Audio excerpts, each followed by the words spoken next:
দেখো এখন street light জ্বলছে, মানে পুরো অন্ধকারই রয়েছে। চলো বেরোলাম, হাঁটি। এই টাইমটা বেরোতে খুব ভালো লাগে, এরপরে বেলা হয়ে গেলে বেরোতে আমার খুব একটা ভালো লাগে না। এটাই ঠিক টাইম বেরোনোর, মানে ঘরে ঢুকতে ঢুকতে মোটামুটি 5:30 পৌনে 6টার মধ্যে ঘরে ঢুকে যাবো। চারিদিকে লাইট, মনে হচ্ছে দেখো রাত। চারিদিকে যা গান চলছে, বাপরে! আজকের পুরো দিন এই চলবে, কালকে চলবে। আমাদের তো বাড়ির দুপাশে, কোয়ার্টারের দুপাশে চলছে মাইক, চোয়া ফিট করে দিয়েছে পুরো। কি সুন্দর দেখতে লাগছে, দারুণ ভালো একটা ওয়েদার বাইরে, জানো।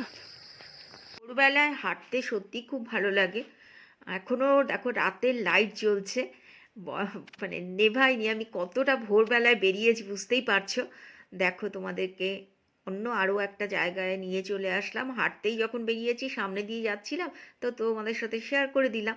চলো ভেতরে ঢোকা যাক। এটা হচ্ছে আমাদের চিত্তরঞ্জনে কস্তুরবা গান্ধী হসপিটাল। এটা হচ্ছে সামনের বাগানটা দেখেইছো, পার্কিং নিষেধ লেখা রয়েছে। গাড়ি ফাড়ি এখানে রাখা যায় না, কারণ আলাদা করে খুব বড় একটা গাড়ি, সাইকেল, কার একটা স্ট্যান্ড রয়েছে। আর হসপিটালটা এখন না আরও বড় করছে, দুদিকে গার্ডেন। মানে ভেতরে যখন ঢুকবে না, ভাববে কোনো নার্সিংহোমে ঢুকছো, এতটা ক্লিন, এতটা স্বচ্ছ রাস্তাঘাট। এই দেখো গাড়ি স্ট্যান্ডটা, এখানেও দুটো অ্যাম্বুলেন্স রাখা রয়েছে, কিছু গাড়ি রয়েছে, হয়তো কারোর পেশেন্ট তাদের রয়েছে। এই পাশেও একটা গার্ডেন, আর খুব ফুল মেনটেন করে এরা। সব গাছ কাটিং করে রেখেছে, ভীষণ সুন্দর লাগে। ভেতরটা যখন ঢুকবে তো ভীষণই সুন্দর লাগবে। আর উপরে সূর্য এখনও হালকা উঠছে। সামনে আরও একটা অ্যাম্বুলেন্স রাখা রয়েছে। আর যখন ঢুকছিলাম না, বেশ কিছু কুকুর শুয়েছিল। তো বাঁদিকেও গার্ডেন রয়েছে। গার্ডেনটা আসলে পুরো ঘুরে যখন বেরোবো দেখতে পারবে। কুকুরগুলো আমাকে দেখে ভীষণ চেঁচাচ্ছিল, অত ভোরবেলাতে আমি যাচ্ছি আর ক্যামেরা নিয়ে একা একাই কথা বলছি। আমি জানি কাটবে না আমাকে, আমার গায়ে কুকুরের গন্ধই রয়েছে। তো ওখানে যে গার্ড ছিল, লাস্টে দেখলাম উঠে ওদেরকে তাড়িয়ে দিল। এন্ট্রান্সটা সামনে চলে এসেছি, রাইট সাইডে যেটা দেখছো, এখানে সবাই বসে থাকে। আর এই হচ্ছে এন্ট্রান্স, দেখছো কত ঝকঝক করছে। ভীষণ মেনটেন করে, মানে হর বক্ত মানে পরিষ্কার করতে থাকে। এই যে কেজি হসপিটাল লেখা রয়েছে, মানে কস্তুরবা গান্ধী হসপিটাল। তো এই হচ্ছে এন্ট্রান্স। চলো এবার এই দিক থেকে ঘুরে মেন রোডটাকে ধরবো। তো এদিক থেকে যখন ঘুরবো, রাইট সাইডেও দেখো আরও একটা গার্ডেন, এবং শুধু গার্ডেন নয়, এখানে একটা প্যাস্টিক স্কুল রয়েছে, যেখানে যারা মানে একটু নর্মাল বেবি থাকে তারা এখানে পড়াশোনা করে। সাথে রয়েছে একটা শপ, যে খুব জরুরি কিছু দরকার হলে হসপিটালেই যারা অ্যাডমিট থাকে সব কিছু এখানে পাওয়া যায়। সবটাতে বিস্কিট থেকে শুরু করে সব কিছু। আর এখানেও দেখো কত পাইন গাছ, সব ঝাউ গাছ, পাইন গাছ সব কাটিং করে রেখেছে। দুদিকে গার্ডেন, এন্ট্রান্সেও তাই, এক্সিটেও তাই। ভয়েস ওভার দিতে বাধ্য হলাম, গান হচ্ছে খুব জোর। এখানে দেখছো যতগুলো সি টাইপ আছে, 6-7টা সি টাইপ হবে। তো এখানে সব ডক্টররাই থাকে। মোটামুটি হসপিটালের পেছনে এটা। তো এই এই এরিয়াটাতে পুরোটাই ডক্টর, নার্স বা হসপিটালের স্টাফ জেনারেলি থাকে। এই যে হসপিটাল, ঠিক তার পেছন দিকটাতে এখানে সব ডক্টররা থাকে। আর আমি এইখানে এসেই ডক্টর দেখাই। মন্দিরে ঢোকার গেটটা খুব বেশি দিন বানানো হয়নি, বছর 7-8 হবে গেটটা, তখন এরকম ছিল না তার আগে। আর আমার কি হয় জানো তো, আমার যখন মন টন খারাপ থাকে, ভালো লাগে না, আমি এখানে এসে বসে থাকি। এখানে বসে থাকলে মন ভালো হয়ে যায়। এখানে মাছ থাকে, মাছ দেখি, অনেকক্ষণ বসে থাকি এসে চুপচাপ। বা হসপিটালে এসছি হয়তো খুব ভিড়, তো তখন এখানে এসে কিছুক্ষণ বসে যাই, বসতে খুব ভালো লাগে। সন্ধ্যার পর সব এখানে এসে বসে থাকে, প্রচুর মানুষ এসে এখানে বসে সন্ধ্যার পর। এটা হচ্ছে কানগই ভবন। বাইরে থেকে কোনো অফিসার লেভেলের লোকরা আসলে বা কোনো গেস্ট আসলে এখানেই থাকে।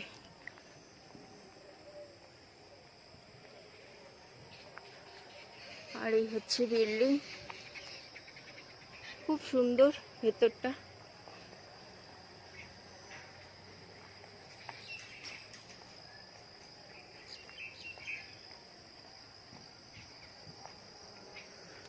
গার্ডেনটা কত ক্লিন দেখেছো, সুখবীর সিং। এটা হচ্ছে এন্ট্রান্সটা। চলো এটাও দেখিয়ে দিলাম তোমাদেরকে।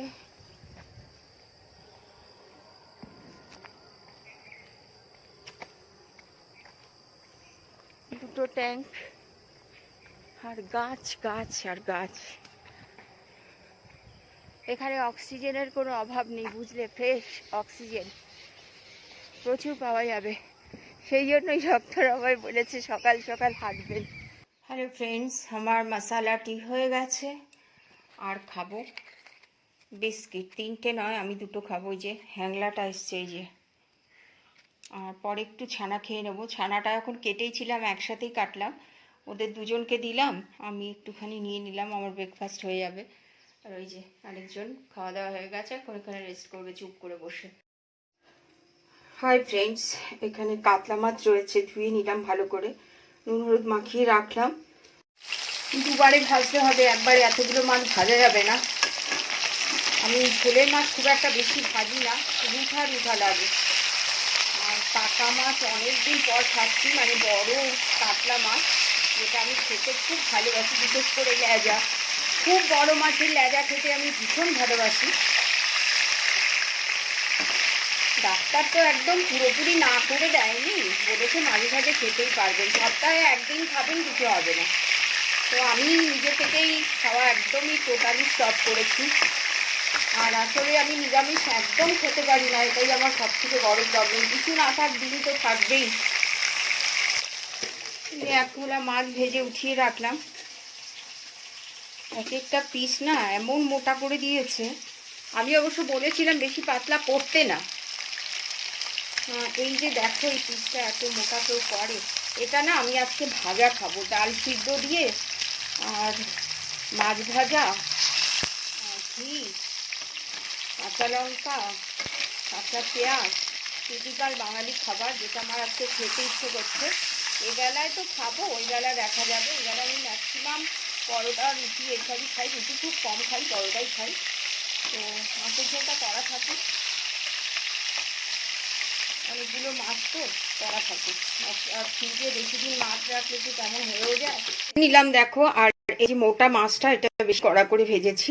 এটা আমি ওই ডাল সিদ্ধ, বেগুন ভাজা, মাছ ভাজা ঘি দিয়ে খাবো, আমার খেতে ইচ্ছে করছে। দেখো এখানে সর্ষের তেল দিয়ে নিয়েছি, আর ফোড়ন দিয়েছি জিরে, মেথি, শুকনো লঙ্কা, তেজপাতা, গোটা গরম মশলা। মাছের ঝোলটা বসাবো।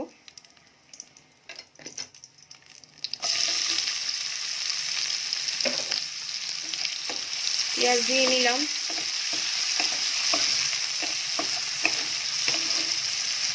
মাছ ভেজেছিলাম ওই তেলেই বসিয়ে দিলাম, আর তেল দেইনি। লবণ দিয়ে দিলাম, আর টমেটোটাও দিয়ে দিলাম। একটু নরম হোক, আলুটা দেব। কুকারে ভাত রেডি করব, মানে চাল বসিয়ে ধোয়া রয়েছে, বসিয়ে দেবো একটু পরে। আমি গরম ভাত ছাড়া খেতে পারি না, মানে একদম খাই ওই টাইমেই নামাই। শীতকালে যে কোনো মাছ খেতেই খুব ভালো লাগে, এত তেল থাকে না মাছে। আর বড় মাছ হলে তো কথাই নেই, এত তেল থাকে মাছে। আর আমার একটু তেল চর্বি এগুলো খুব ভালো লাগে, যেগুলো খাওয়া আমার উচিত নয় একদম। আলুগুলো দিয়ে দেবো এখন।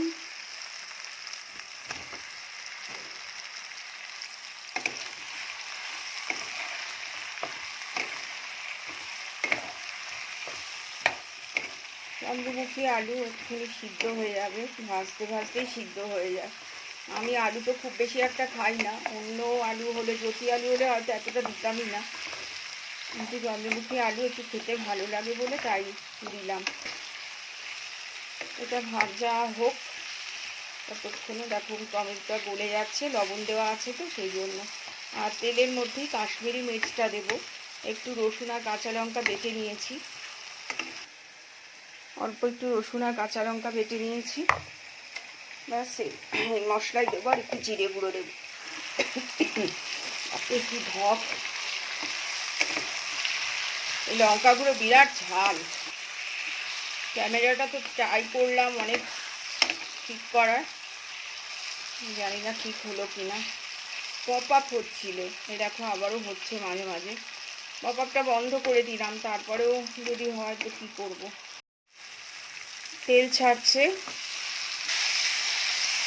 লাল না হলে আমার মাছের ঝোল বা যাই বলো না খেতে ভালো লাগে না। এবার শুকনো লঙ্কার গুঁড়ো খাই না, সেই জন্য কাশ্মীরি লঙ্কা দিই।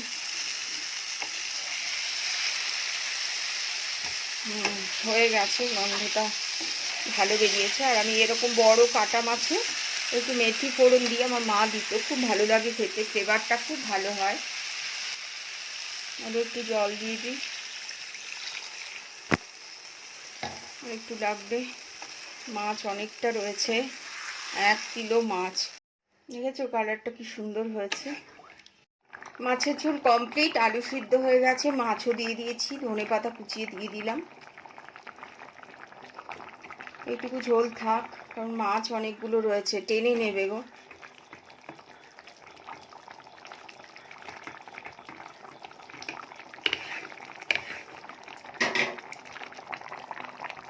দেখো কেমন লাগছে, কালারটা তো খুব ভালো এসছে। তো তেলের মধ্যে টমেটো আর কাশ্মীরি মির্চ দিলে না খুব সুন্দর একটা কালার আসে।